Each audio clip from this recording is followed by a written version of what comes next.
देखें, pitch conditions तो batting के लिए साजगार हैं। एवरेज स्कोर 350 से लेके 290 तक होता है। सो बेंगलुरु की एक खास बात यही है कि यहाँ पे बड़ा टेम्परेट वेदर रहता है सारा साल।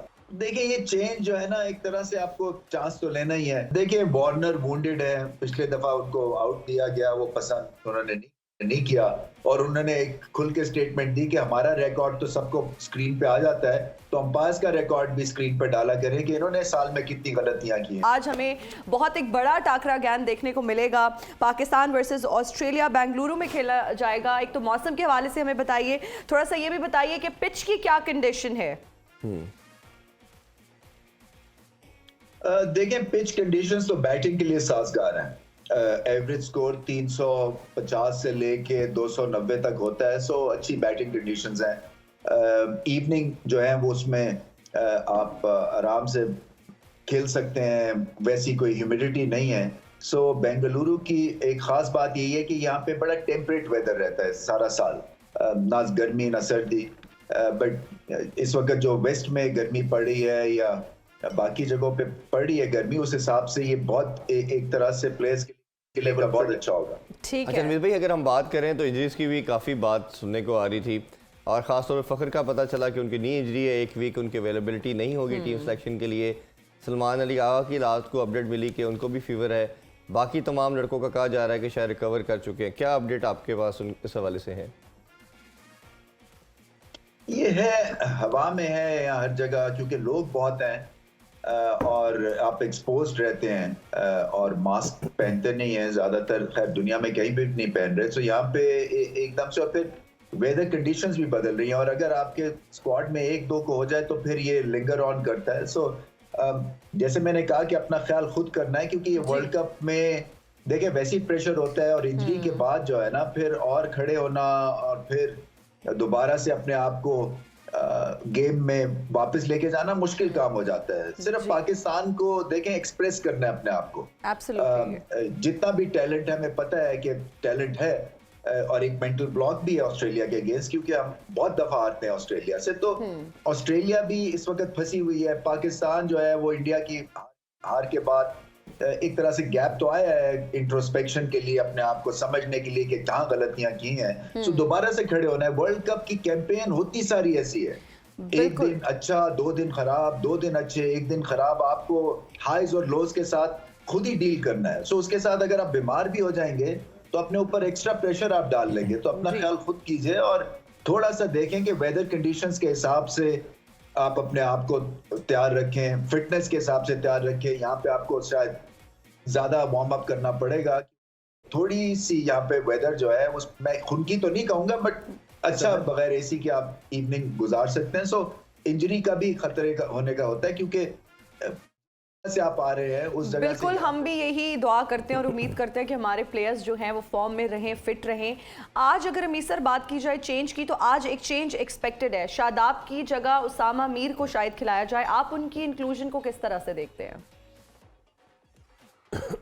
देखिए, ये चेंज जो है ना, एक तरह से आपको चांस तो लेना ही है क्योंकि विकेटें मिल नहीं रही हैं मिडिल फेज में। दूसरा जो पाकिस्तान को करना है वो अपनी लेंथ बहुत बेहतर करनी है तेज बॉलर्स ने खास तौर पे, क्योंकि जितना भी इस वक्त तक अगर आप पिच मैप देखें पूरे वर्ल्ड कप का फास्ट बॉलर्स का, पाकिस्तान के फास्ट बॉलर ने सबसे ज्यादा आगे गेंद की और इसीलिए एक्सपेंसिव है। तो पाकिस्तान को समझना है कि कौन सी लेंथ जो है वो आउट करने के लिए, मैं मान सकता हूं कि गेंद आप आगे करते हैं, मगर उसके बाद जो है फिर तो थोड़ी बहुत एडजस्ट करनी है ना। जब आपको मार पड़ गई या विकेट नहीं मिली तो आपका सेकंड लाइन और डिफेंस जो है वो भी कमजोर है। और पाकिस्तान की जो स्पिन डिपार्टमेंट है पिछले 1 साल में दुनिया की सबसे ज्यादा एक तरह से हल्की या वर्स्ट परफॉर्मिंग जो है ये स्पिन डिपार्टमेंट है। तो इस पे तो आपको बहुत जल्दी एक्शन ले लेना चाहिए था, क्योंकि बाबर आजम को खुद समझ में है कि जब प्रेशर पड़ता है तो अगर उनके पास ऑलराउंडर्स हैं तो ऑलराउंडर्स वो सुख नहीं दे सकते जो कि एक रेगुलर बॉलर दे सकता है। हाँ ठीक है, उसामा मीर को भी मार पड़ सकती है, ये आइडियल कोई बॉलिंग कंडीशंस नहीं है। मैं तो समझता हूं कि शायद शादाब को भी खिला देना चाहिए एक फास्ट बॉलर को, क्योंकि फास्ट बॉलिंग भी तो सो चल रही है ना। तो out of the box thinking करनी है आपको, कुछ ऐसे चांस लेने हैं जो कि आपने पहले लिए नहीं है। इस सर की तरफ जाएंगे और मेंटल ब्लॉक की, जैसा इरफान साहब ने भी बात की, आपने भी बात की, मेंटल ब्लॉक में चले जाते हैं हमारी टीम के कुछ प्लेयर्स और इनफैक्ट हमारी ओवरऑल टीम है। जब हम इंडिया की बात करते हैं, ऑस्ट्रेलिया से मैच की बात करते हैं, आप क्या समझते हैं आज के मैच में स्ट्रैटेजी क्या होनी चाहिए, क्या प्लानिंग होनी चाहिए, क्या पहले बैटिंग करनी चाहिए, बॉलिंग करनी चाहिए, and what do you think safe total क्या होगा आज?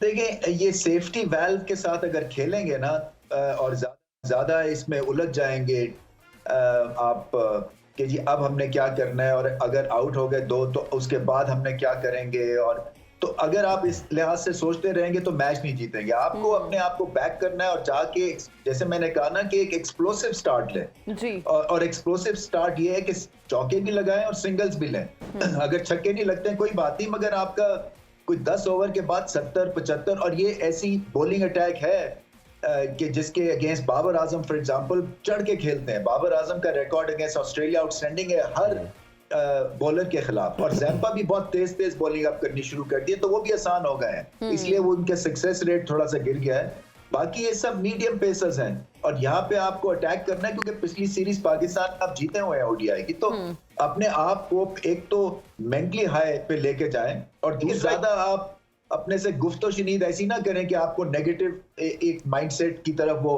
धकेल दे जाए। आप जीत हार की तरफ तवज्जो ना दे, आप मोमेंट में रह के और अपने आप को एक्सप्रेस करने की। अच्छा, इसमें अगर अमित भाई लास्ट आपसे क्वेश्चन पूछना चाहेंगे, क्योंकि ओबियसली आपने फिर कमेंट्री के लिए जाना है।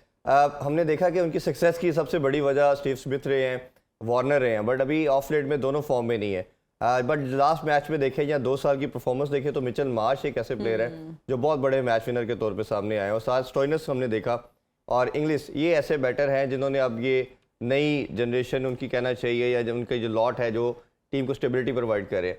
एक तो पाकिस्तानी बॉलर के हवाले से मेरा क्वेश्चन है कि किस तरह उनको बॉल करनी चाहिए, टारगेट किन प्लेयर को करना चाहिए, और कौन सा एरिया है गुड लेंथ का उसको हिट करके इनको ट्रबल में डालना चाहिए।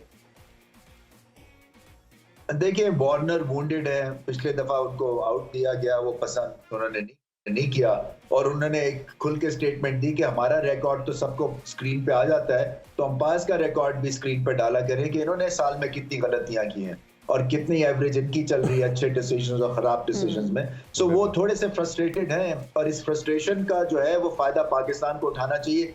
देखिए, वो ऊंची शॉट खेलते हैं, पाकिस्तान के खिलाफ बहुत अच्छा खेलते हैं, तो शायद आपको फील्ड के थ्रू एंगल्स क्रिएट करने हैं, और फिर उनके ऊपर जल्दी अगर आउट हो जाते हैं तो बहुत बड़ी फतह होगी, क्योंकि 2 प्लेयर्स हैं ऑस्ट्रेलिया के जो कि आपसे मैच छीन सकते हैं। एक वार्नर है और दूसरे आपके मैक्सवेल है। मैक्सवेल छक्कों के रिकॉर्ड उनका बहुत अच्छा है। सो ये बाकी तो ठीक है, आप शायद उनको टेम कर लें, मगर ये 2 ऐसे हैं कि जब चलते हैं तो फिर ये बिल्कुल ही वाई तबाही मचा देते हैं। सो पाकिस्तान को विकेटें लेनी है, सिंपल एज दैट लेनी है, उस हिसाब से फील्ड सेट करनी है, और फिर ये कि अगर रन्स भी पड़ रहे हैं तो अपने आप को बैक करें कि हाँ, अगर 300 किया ऑस्ट्रेलिया ने तो हम भी करेंगे, क्योंकि प्रैक्टिस मैच में ऑलमोस्ट ऐसा ही कुछ हुआ था जो हैदराबाद में